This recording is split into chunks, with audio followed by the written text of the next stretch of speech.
Doble ang itinaas ang presyo ng ilang gulay sa palengke sa sobrang mahal. Hindi na nga raw nalalayo ang presyo ng gulay sa presyo ng karne. Nakatutok si Marie Zumali. Dito sa Mega Q-Mart sa Quezon City, nagtaas ng 5 piso ang kada kilo ng pechay Baguio. Ang dating presyong 40 pesos, 45 pesos na ngayon. Kada tali naman ng pechay Tagalog, 10 pesos per tali, ang halaga mula sa dating 5 piso. Nagtaas din ang presyo ng mustasa, sigarilyas at kada kilo ng kalabasa.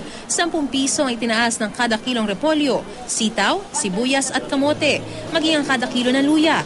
Nagmahal din ang patatas, pipino, carrots, bawang, talong at labanos. Pero ang kada kilong cauliflower, red bell pepper at siling sigang hanggang 60 pesos pang iminahal. Hindi makababa sa kanila tapos yung gulay nasa lanta pa ng Kaya medyo baha.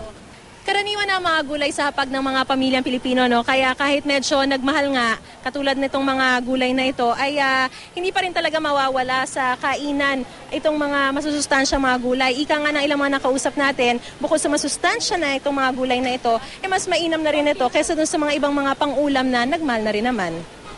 Nananatili naman sa dating presyo ang kalamansi, saluyot, kamatis, okra, malunggay, kangkong at alugbati pero binawasan ang dami o laki nito. Siyempre gusto ko rin ng gulay.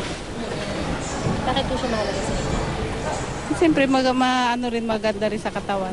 Sa mahal ng gulay ngayon, hindi na raw nalalayo ang presyo sa 1 kilong baboy. Pero ang ilang mamimili kahit daw may kamahalan, gulay pa rin ang gusto.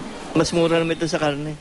Kahit medyo mahal, okay pa rin ito kaysa karne. Wala tayong magagawa, talagang bibili pa rin tayo ng gulay.